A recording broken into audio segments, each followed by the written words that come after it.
قرر قاضي الحريات الفرنسي صباح اليوم الخميس منح الفنان سعد لامجردي السراح المؤقت بالصور الإلكتروني في يده وعدم مغادرته التراب الفرنسية.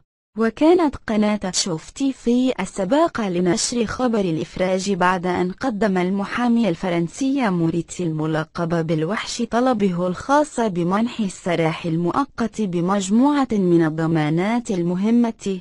ومن المرتقب أن يقيم المعلم بالشقة التي يستأجرها والديه البشير عبدو ونزه الركراكي منذ أسابيع بالدائرة الخامسة بالعاصمة الفرنسية باريس.